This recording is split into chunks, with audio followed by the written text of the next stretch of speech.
የተወደዳችሁና የተከበራችሁ የኢትዮኒውስ ቤተሰቦች እንደምናላችሁ ሰላምታችን በያላችሁበት ይድረስ። እነሆ አዳዲስና ወቅታዊ መረጃዎችን አዘጋጅተን ወደ እናንተ ማድረስ ጀምረናል። ከኢትዮኒውስ መረጃዎች ጋር አብራችሁ እንድትቆዩ ግብዣችን ነው። በቅድሚያም አርዕስተ ዜናዎችን አስቀድሜ እነግራችኋለሁ። በአማራ ክልል የተለያዩ አካባቢዎች በአገዛዙ ጦርና ፋኖ ኃይሎች መካከል የሚደረገው ውጊያ ዛሬ ተባብሶ ቀጥሏል።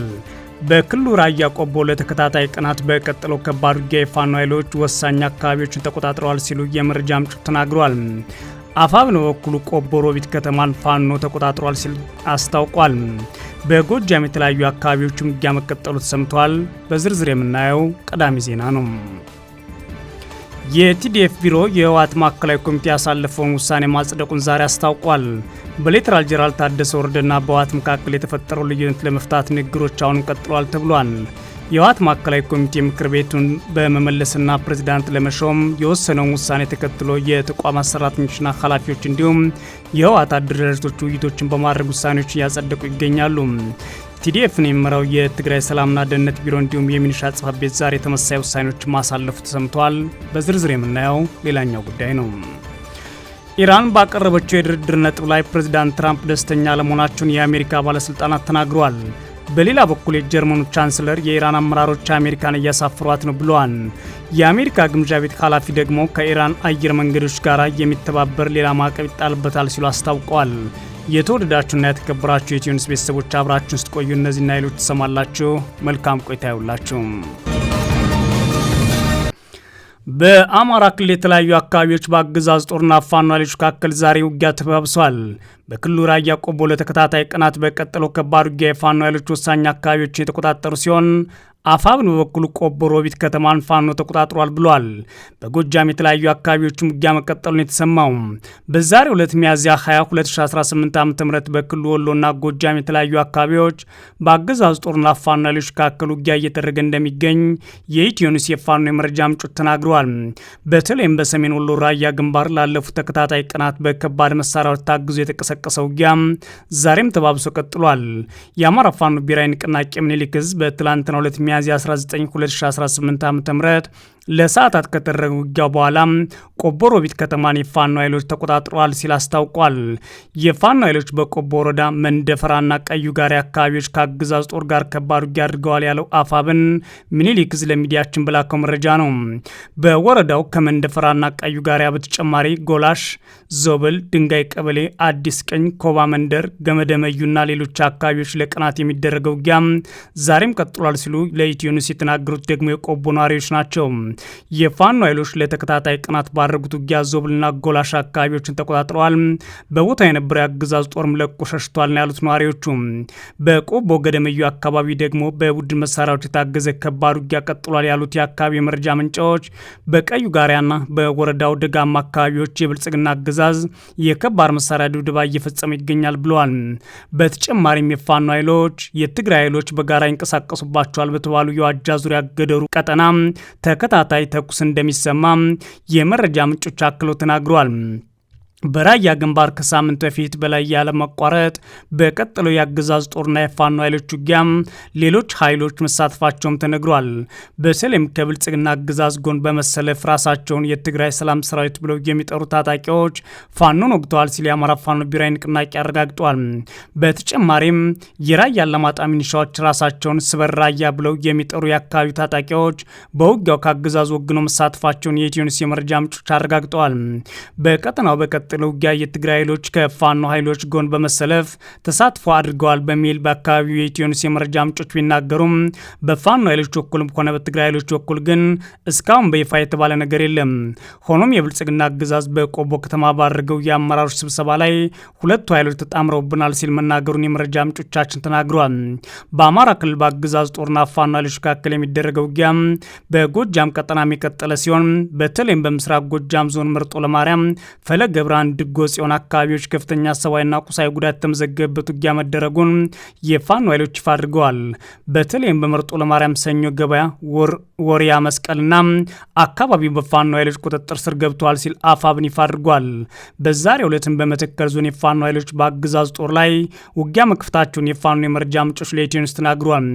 በዞን ዳንጉር ወረዳ በአምባጃሃ አካባቢ ከንጋት ጀምሮ ከባድ ውጊያ እየተደረገ ነው ያሉት የመረጃ ምንጮች፣ ሆኖም ይህ ዘገባ እስከተጠናከረበት ጊዜ ድረስ ውጊያ የቀጠለ መሆኑን የደረሰው ሰብአዊና ቁሳዊ ጉዳት ለማወቅ አልተቻለም ሲሉ ነግረውናል።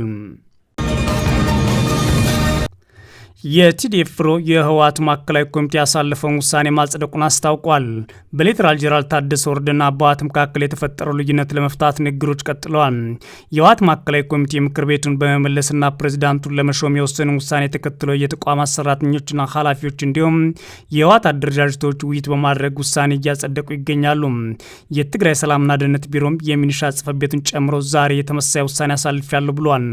በትግራይ ክልል የተፈጠረው የፖለቲካ ቀውስ አሁንም እንደቀጠለ ሲሆን በብልጽግና ሹመት የተቀበሉት ሌተናል ጄኔራል ታደሰ ወረደና የህወሓት ጉዳይ በእንጥልጥል ላይ ይገኛል። የኢትዮ ኒውስ የመረጃ ምንጮች እንደተናገሩት የሌተናል ጄኔራል ታደሰ ወረደና የህወሓት ልዩነት ለመፍታት እየተደረገ ያለው ንግግርና ሽምግልና ጥሩ የሚባል ደረጃ ላይ የሚገኝ ነው ብለዋል። ልዩነቶችን በንግግርና ለመፍታት እንዲሁም በትግራይ ክልል ቀጣይ ሁኔታ ላይ በጋራ ለመሰለፍ የሚያስችል ግልጽ ንግግር እየተደረገ ይገኛል ያሉት የመረጃ ምንጮች በአሁኑ ሰዓት ሌተናል ጄኔራል ታደሰ ወረደና የህወሓት አመራሮች በተለያዩ አካላት አማካኝነት የጋራ ንግግር እያደረጉ ይገኛሉ፣ ይስማማሉ ተብሎ ይጠበቃል ብለዋል። ችግሩ በዋናነት እንዲፈታ የሚፈልጉት የትግራይ ሰራዊት አመራሮች ናቸው ያሉት የመረጃ ምንጮቻችን ይህን ልዩነት በመቅረፍ በአንድ አቅጣጫ በመሰለፍ ቀጣዩን ትግል ማድረግ የሚያስችል መግባባት ይፈጠራል ማለት የንግግሩ ደረጃ የተሻለ የሚባል መግባባት ላይ እንደሆነም ነግረውናል። በህወሓት ውሳኔ ላይና ህዝቡ እንዲሁም ሁሉም ባለድርሻ አካላት ለማሳተፍ ጥረት እየተደረገም ይገኛል የተባለ ሲሆን በሁሉም መንግስታዊ ተቋማትና አደረጃጀቶች በተዋረድ ከክልል እስከ ቀበሌ ውይይት እየተደረገ የጋራ መግባባት እየተፈጠረም ይገኛል ብለዋል። ነባር የወረዳ ምክር ቤቶች፣ የቀበሌ አደረጃጀቶች እንዲሁም የህወሓት አደረጃጀቶች፣ የወጣቶች ሊግ እና ሌሎች አደረጃጀቶች ጨምሮ የመንግስት መስሪያ ቤቶች በቢሮ ደረጃ ሙሉ ለሙሉ ውይይት እያደረጉ አቋም እየያዙ እያሳለፉ ይገኛሉ ተብሏል። የክልሉ ሚዲያዎች ዘገባዎች እንደሚያሳዩት የህወሓት የክልሉ ምክር ቤት መንግስት ይመለስ ውሳኔ ተከትሎ በርካታ ህዝባዊ መድረኮች በመላው ትግራይ እየተካሄዱ ነው። በዛሬው ዕለት ሚያዝያ 22 2018 ዓ.ም ቲዲኤፍን የሚመራው የትግራይ ሰላምና ጸጥታ ቢሮ ሰራተኞች የህወሓት ማዕከላዊ ኮሚቴ ያስተላልፈውን ውሳኔ እንደሚቀበሉ አስታውቀዋል ይላል።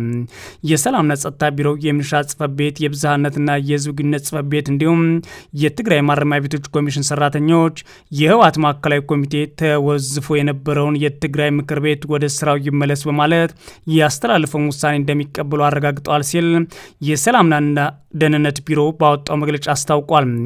መግለጫው ጨምሮም ሰራተኞቹ እንዲቆም ተደርጎ ወይም ተወዝፎ የነበረው የትግራይ መንግስት ምክር ቤት ወደ ስራው እንዲመለስ የተወሰነው ውሳኔ ወቅታዊ ተገቢና ተቀባይነት ያለው መሆኑን ተነጋግረዋል፣ በመወያየትም ገልጸዋል ይላል።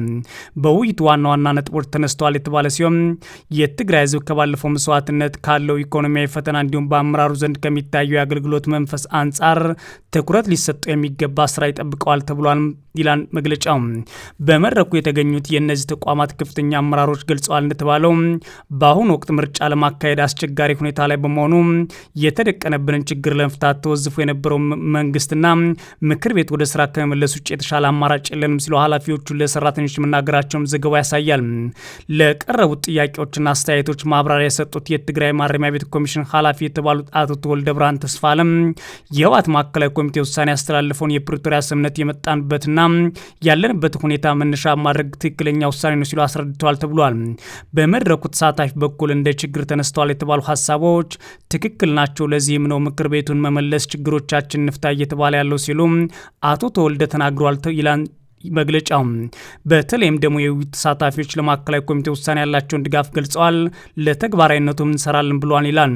በትግራይ ክልል አሁን ላይ እየተደረጉ ያሉ ስብሰባዎች በአብዛኛው በሚቀጥለው የምክር ቤቱ ስብሰባ ላይ ውሳኔ የሚያገኙባቸው ዋነኛ ነጥቦችን ለማካተትና የሚወሰኑ ውሳኔዎች ተቀባይነት እንዲኖራቸው የሚያስችሉ መርላድሎች መፍጠር ያለሙ ናቸው። በሚቀጥለው አርብ ምናልባትም የትግራይ ምክር ቤት ተሰብስቦ አዲስ ፕሬዝዳንት መሾም የሚያስችል የህግና ሌሎች ጉዳዮችን ይፈጽማል ተብሎ ይጠበቃል። ኢራን ባቀረበችው የድርድር ነጥብ ላይ ፕሬዚዳንት ትራምፕ ደስተኛ ለመሆናቸውን የአሜሪካ ባለስልጣናት ተናገሩ። የጀርመኑ ቻንስለር የኢራን አመራሮች አሜሪካን እያሳፍሯት ነው ብለዋል። በሌላ በኩል የአሜሪካ ግምጃ ቤት ኃላፊ ከኢራን አየር መንገድ ጋር የሚተባበር ማዕቀብ ይጣልበታል ብለዋል። ኢራን ባቀረበችው የድርድር ነጥብ ላይ ፕሬዚዳንት ትራምፕ ደስተኛ ለመሆናቸውን የአሜሪካ ባለስልጣናት ተናግረዋል። ለሁለት ወራት የዘለቀው ጦርነት ለመቋጨት ኢራን በቅርቡ ያቀረበችውን የመደራደሪያ ነጥብ ዶናልድ ትራምፕ እንዳላስደስታቸው የአሜሪካ ባለስልጣን ተናግረዋል ማለት ቢቢሲ ነው የዘገበው። ይህም የኃይል አቅርቦትን ያስተጓጉለውን የነዳጅ ዋጋን ያናረውን እና የሺዎች ህይወት የቀጠፈውን ጦርነት ለማስቆም የነበረውን ተስፋ የሚያጨፈግግ ነው ብሏል። ኢራን በቅርቡ ያቀረበችውን መደራደሪያ ነጥብ ጦርነቱን እስኪቆም ድረስ የኒውክሌር ድርድርን ወደ ጎን የተወ እንደሆነና በሆርሙዝ ወሽመጥ በኩልም ነጻ መርከቦች እንቅስቃሴ እልባት የሚሰጥ ነው። ይህ በእንዲህ እንዳለ የጀርመኑ ቻንስለር ፍሬድሪክ ሜርዝ ሰኞ ዕለት ባደረጉት ንግግር የኢራን አመራሮች አሜሪካ ወደ ፓኪስታን አምርታ ያለ ውጤት እንድትመለሰው ማድረግ አሳፍረዋታል ማለታቸውን ሮይተርስ ዘግቧል። ቻንስለሩ ይህን ንግግር ያሉት በአሜሪካና ኢራን መካከል ይደረጋል ተብሎ የነበረው ሁለተኛ ዙር የሰላም ውይይት ሳይካሄድ ከቀረ በኋላ ነው። ሮይተርስ የዜና ወኪል ሜርዝ አሜሪካ ከኢራን ጦርነት ለመውጣት ያዘጋጀችው ስልት መኖሩ እንደማይታያቸው መናገራቸውን ጨምሮ ገልጿል። በአሜሪካና በአውሮፓውያን የሰሜን ጦር ቃል ኪዳን ኔቶ አባል ሀገራት መካከል በኢራን ጦርነት ዙሪያ ልዩነቶች ሰፍተዋል። ቻንስለሩ ሰኞ ዕለት መርስበርግ ከተማ ለተማሪዎች ንግግር ባደረጉበት ወቅት አሜሪካኖች ወደ ኢስላማባድ እንዲጓዙና ያለምንም ውጤት እንዲመለሱ ማድረግ ረገድ ኢራናውያን በመደራደር በጣም የተካኑ ናቸው ወይም ባለመደራደር ክህሎት ያላቸው ናቸው ብለዋል። በኢራን አመራር ሙሉ ህዝብ ወይም አሜሪካውያን ነው እንዲያፍር የተደረገው በተለይም አብዮታዊ ዘብ በሚባለው እናም ተስፋ የማደርገው በተቻለ ፍጥነት ጦርነቱ እንዲጠናቀቅ ነው ማለታቸው ሮይተርስ ዘግቧል። የአሜሪካው ፕሬዝዳንት ዶናልድ ትራምፕ የኔቶ አጋሮች የሆርሙዝ ወሽመጥ ለማስከፈት የባህር ኃይል ባለመላካቸው ይተቿቸዋል። የኢራን ጦርነት ከተጀመረ አንስቶ ወሽመጡ በመዘጋቱ የዓለም የነዳጅ ዋጋም ከፍተኛ ጭማሪ አሳይቶም በአውሮፓም ላይ ጫና ቢያሳድርም አውሮፓውያኑ ግን የትራምፕን መንገድ አንከተልም ብለዋል። ይህ በእንዲህ እንዳለ የአሜሪካ ግምጃ ቤት ኃላፊ ከኢራን አየር መንገዶች ጋር የሚተባበር አዲስ ማዕቀብ ሊጥሉበት ዝተዋል።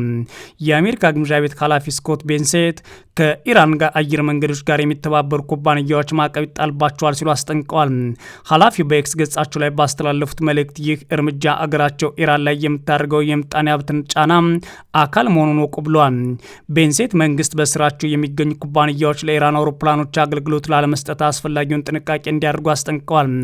ቤንሴት መንግስታት ለኢራን አውሮፕላኖች ነዳጅ መቅዳት፣ የምግብ አቅርቦት አገልግሎት መስጠትና የአውሮፕላን ማሳረፊያ ክፍያዎችን ወይም አውሮፕላን ጥገናዎችን እንዳይሰጡ አስጠንቅቀዋል። የሀገሪቱ ግምጃ ቤት ከኢራን ጋር ንግድ በሚያካሂዱ ወይም በሚያመቻቹ ሶስተኛ ወገኖች ላይ እርምጃ ለመውሰድ አያመነታም ብለዋል። የኢራን አየር መንገዶች በሳምንቱ መጨረሻ ከጦርነቱ በኋላ ለመጀመሪያ ጊዜ በረራ መጀመራቸውም የሀገር ውስጥ መገናኛ ብዙሃን ዘግበዋል። የኢራን መገናኛ ብዙሃን በሳምንቱ መጨረሻ ላይ ከቴህራን መንገደኞች የጫኑ አውሮፕላኖች ወደ ኢስታንቡል፣ ኦማን፣ ኢራቅ፣ ኳታርና ወደ ሳውዲ ከተማ መዲና መብረራቸውን ዘግበዋል። የአሜሪካ ግምጃ ቤት ዋሽንግተን በኢራን መንግስት ላይ ጠንካራ የፋይናንስ ማነቆ ማስቀመጧን ይገልጻል። ቤንሴት በኤክስ ገጻቸው ላይ ማዕቀብ ከተጣለባቸው አየር መንገዶች ጋር መስራት ለአሜሪካ ማዕቀብ ያጋልጣል ሲሉ ጽፈዋል። የትራምፕ አስተዳደር ባለስልጣን የግምጃ ቤት ዲፓርትመንት የኢራንን እንቅስቃሴ ማቀላጠፍ በሚቀጥሉት በውጭ የፋይናንስ ተቋማት ላይ ሁለተኛ ደረጃ ማዕቀብ እንደሚጥል ተናግረዋል። የአሜሪካ ግምጃ ቤት በተለይም የኢራን የነዳጅ ኤክስፖርትና የፋይናንስ ተቋማት ላይ ያነጣጠሩ የተለያዩ ማዕቀቦችን ጥሏል ሲል ቢቢሲ ዘግቧል። የተወደዳችሁና የተከበራችሁ የኢትዮ ኒውስ ቤተሰቦች መረጃዎቻችን እነዚህ ነበሩ። መልካም ጊዜ እመኛለሁ።